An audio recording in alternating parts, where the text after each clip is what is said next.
Want to speak real English from your first lesson? Sign up for your free lifetime account at EnglishClass101.com. Hey everybody, welcome back to Ask Alisha, the weekly series where you ask me questions and I answer them. Maybe. First question comes from Flavia. Hi Flavia. Flavia says, hi Alisha, can you explain why you use if I were you instead of was? Yeah, so the pattern if I were you is an example of what's called the subjunctive mood. So the subjunctive mood is something that we use to talk about unreal situations, so things that are not true. So we use if I were you to talk about the unreal situation, the unreal present situation, which refers to like the fact that I am not you, like that's not a true situation. So we use this subjunctive pattern, if I were you, to talk about that. If I was, however, would begin a simple past statement. So something in the past, but maybe the speaker is not so certain about that past thing. So for example, if I was wrong, I'm sorry. Or if I was noisy last night, I apologize. So that means the speaker has some uncertainty about the past, like if I was noisy last night, like I don't know if I was, but maybe I was. If I was, I apologize. So those are past situations that could be possible. They're not necessarily like unreal, but we want to maybe express like an apology, or we want to express some kind of uncertainty about something that might have affected someone in the past. So maybe I was noisy last night, or maybe I was wrong, for example. I don't know, but if I was, then I apologize, or I'm sorry. So we use this if I was for these simple past tense statements. So actually you will commonly hear native speakers using if I was you, but it's not like that's going to cause any communication problems, actually. So yes, the technically correct pattern to use is if I were you, but there are so many people that say if I was, that it's not like a communication problem. So technically, yes, it's incorrect to say if I was, but you're not going to have any problems if you use that pattern instead. So that's the basic difference. If I were you refers to an unreal present situation. If I was something refers to uncertainty about a past situation or a past event. So I hope that this helps you. Thanks very much for the question. Okay, let's move on to your next question. Next question comes from Kirill. Hi, Kirill.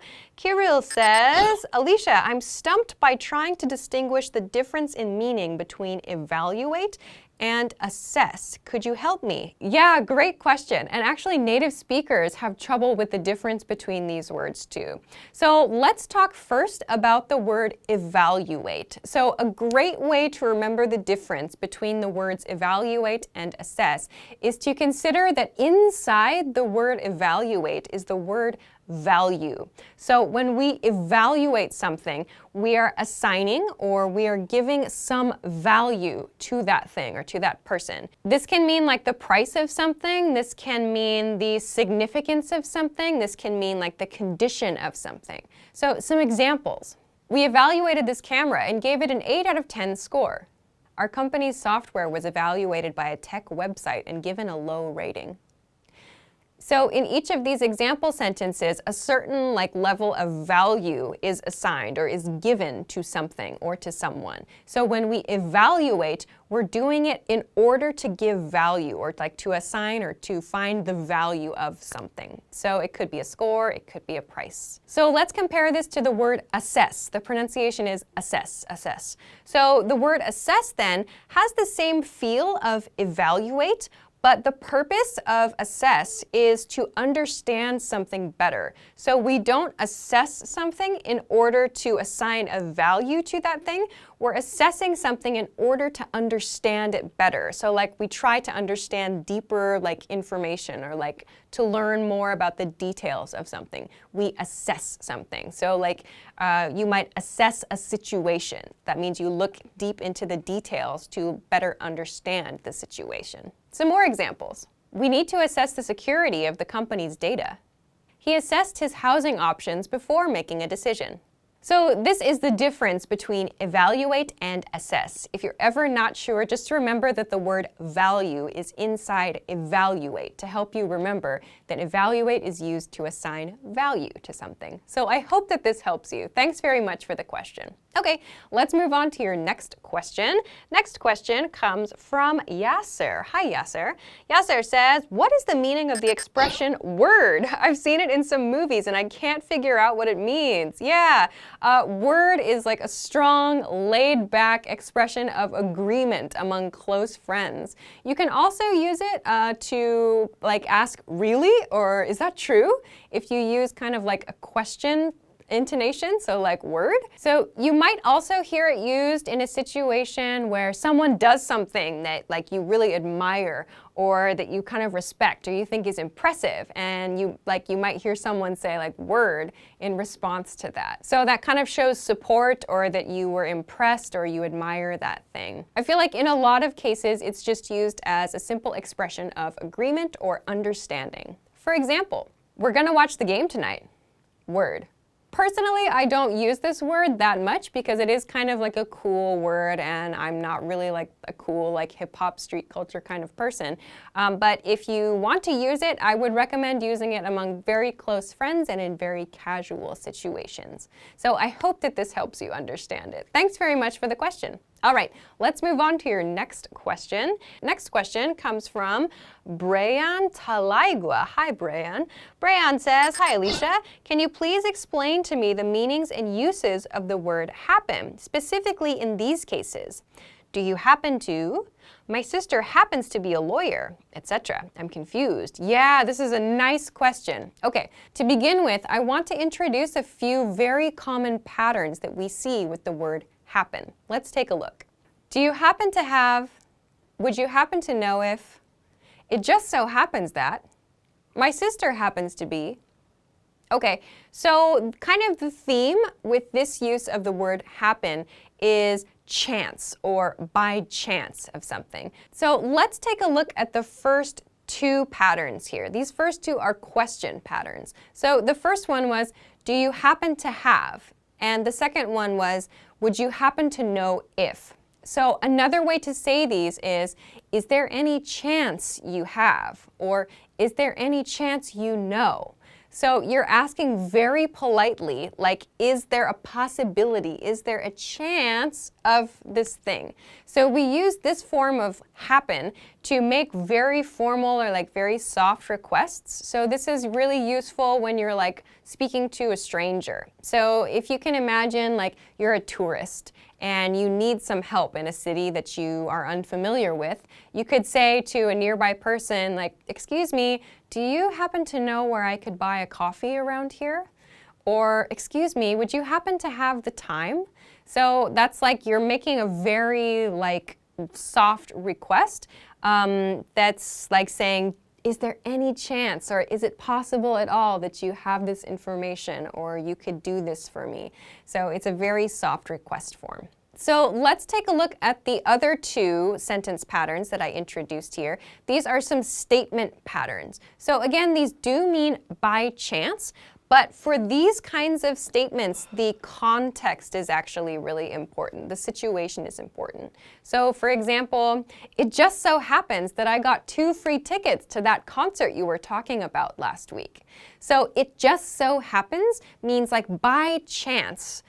Or like something happened like that was very coincidental. It just so happens that this situation fits nicely with something else in my life right now. So it just so happens I got these free tickets, and this relates to having this discussion with you about a concert last week. So those two things kind of fit nicely together. It's a nice little coincidence. So it just so happens that is used to do that. So the other example pattern that you introduced, my sister happens to be a lawyer, is probably something you would see in a situation where a person is looking for a lawyer and the person who says that sentence is introducing that, like, oh no, I need a lawyer. Do you have any recommendations recommendations, and person B might say, oh, my sister happens to be a lawyer. So that's like saying, by chance, my sister is a lawyer. Like coincidentally, like it matches your situation nicely. That's kind of the feeling of happens to, in this case, happens to be a lawyer. So yes, you could say like, oh, my sister is a lawyer. That's fine as well, but it doesn't have that same nuance of coincidence. So kind of think of happens to, or like happens to be, as meaning by chance in these statement situations. And when you're using it as a question, it creates like this formal, very gentle, like, is it possible to type request. So I hope that that helps you understand using the word happen or happens in cases like these. Thanks very much for the question. Okay, let's move on to your next question. Next question comes from Cloudy. Hi, Cloudy. Cloudy says, what's the difference between these words? Admire, adore, and idolize. Thanks. Okay, let's compare. Let's make some example sentences first. I admire Beyonce. I adore Beyonce. I idolize Beyonce.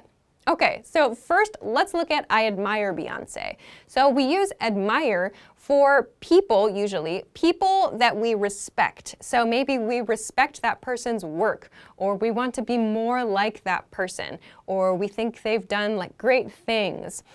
They're very talented. So if I say I admire Beyonce, it means like I respect her work. So we use admire to mean like something or someone that we respect.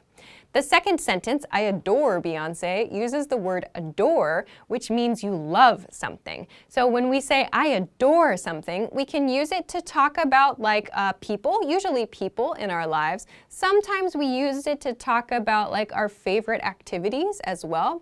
Like I adore arts and crafts, perhaps.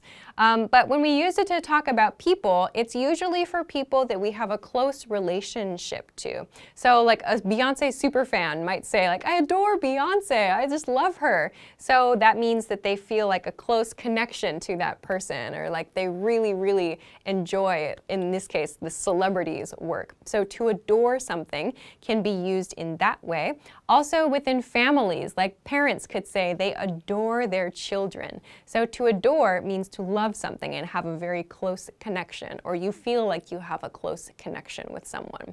Then the final example sentence was I idolize Beyonce. I idolize. So to idolize, that verb has the word idol inside. So idol actually has like a religious kind of connection. So an idol was something like to be worshipped. So like a god or a goddess figure sort of thing.